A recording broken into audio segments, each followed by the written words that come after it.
দিল্লি না ভারত, দিল্লি না ভারত করতে করতে যারা গলা ফাটিয়ে ফেলে তাদেরকে বলবো এখন তো ভাই ডিজেল আসে ভারত থেকে, তাহলে আপনারা পায়ে হেঁটে চলবেন, কোনো বাসে গাড়িতে কিছুতে উঠবেন না, কারণ ভারত থেকে তো ডিজেল আসতেছে। দিল্লি না ভারত করতে চাচ্ছেন, কখনো বলছেন ফুয়েল কার্ড লাগবে, কখনো অমুক তমুক, কিন্তু এই যে জ্বালানি সংকট, এই জ্বালানি সংকটের জন্য আমরা আমেরিকা আর ইরান যুদ্ধকে দায়ী করছি। বাংলাদেশের 20 কোটি জনগণের 40 কোটি চোখ হরমুজ প্রণালীর দিকে তাকিয়ে আছে, কিন্তু আমাদের বুঝতে হবে পেট্রোল আর অকটেন তো বাংলাদেশেই উৎপাদিত হয়। পেট্রোল কোনোভাবে বিদেশ থেকে কখনো আমদানি করা হয় না। অকটেনও আমাদের দেশে উৎপাদন করা হয়। যে প্রাকৃতিক গ্যাস, ওই প্রাকৃতিক গ্যাসকে পরিশোধন করেই তো পেট্রোল আর অকটেন আসে। তাহলে আমরা হরমুজের দিকে তাকিয়ে আছি কেন? বাংলাদেশের তো বিভিন্ন সময় এই ধরনের সংকট দেখা দেওয়ার একটা সমস্যা ছিল, পৃথিবীতে বিভিন্ন ঘটনা ঘটেছে, অনেক যুদ্ধ হয়েছে, কিন্তু আমাদের দেশে তেলের এত ঘাটতি আমরা কখনো দেখিনি।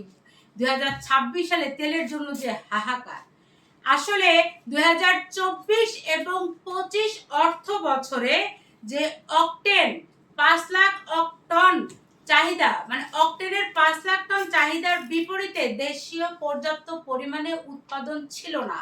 ইউনূস সরকার এই জ্বালানি তেল তারা উৎপাদন করেনি, উপরন্তু 3 লক্ষ টন অকটেন তারা বিদেশ থেকে আমদানি করেছে, যেই অকটেন আমার দেশে উৎপাদিত হয়।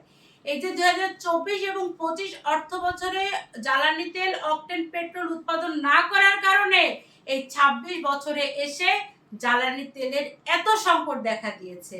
এবং সেই সাথে যে সকল জামাতি নেতারা পেট্রোল পাম্পের মালিক, তারা কি করেছে? তারা তেল মজুত করে রেখেছে 2 টাকার তেল 20 টাকায় বিক্রি করার প্রত্যাশায়। আমরা তো গণমাধ্যমে দেখেছি যে পেট্রোল পাম্পের যে সমস্ত মালিক, তারা পেট্রোল পাম্প বন্ধ করে রেখেছে। অনেকে তাদের বিছানার নিচে লিটার লিটার তেল, বাড়ির ছাদে যে পানির ট্যাঙ্ক, সেই পানির ট্যাঙ্কের ভিতরে তেল জমা করে রেখেছে, তাই না? তাহলে এদেরকে ধরে সরকার বিচার করতে হবে, ব্যবস্থা নিতে হবে এবং উৎপাদন খুব দ্রুত গতিতে উৎপাদন করতে হবে। যে জিনিস আমার দেশে উৎপাদন করা যায়, সেই জিনিসের জন্য আমার কোনো দিকে তাকিয়ে থাকার দরকার নাই। আর তাছাড়া দিল্লি না ভারত, দিল্লি না ভারত করতে করতে যারা গলা ফাটিয়ে ফেলে তাদেরকে বলবো এখন তো ভাই ডিজেল আসে ভারত থেকে, তাহলে আপনারা পায়ে হেঁটে চলবেন, কোনো বাসে গাড়িতে কিছুতে উঠবেন না, কারণ ভারত থেকে তো ডিজেল আসতেছে। দিল্লি না ভারত করতে করতে তো জীবন শেষ করে ফেলছেন। হ্যাঁ, মানুষকে ভুল বুঝিয়েছেন। আরে দিল্লি না ভারত বলেন দিনে, কিন্তু রাত্রিবেলায় তো ভারত থেকে চালটা আসে আমার দেশে। ভারতে যেই ডালটা গরু খায়, মুগ ডালটা গরু খায়, ওটা আমার দেশে আমার মায়ের হাঁড়িতে রান্না হয়। তাইলে আর বলে লাভ নেই যে দিল্লি না ভারত। দিল্লি না ভারত বলতে বলতে, দিল্লি না ঢাকা বলতে বলতে সার্জিসের বাবাকে চিকিৎসার জন্য এখন দিল্লিতে পাঠানো হয়েছে। তাহলে দিল্লি না ঢাকা, দিল্লি না ঢাকা বলে স্লোগান দেওয়ার কোনো অর্থই নেই।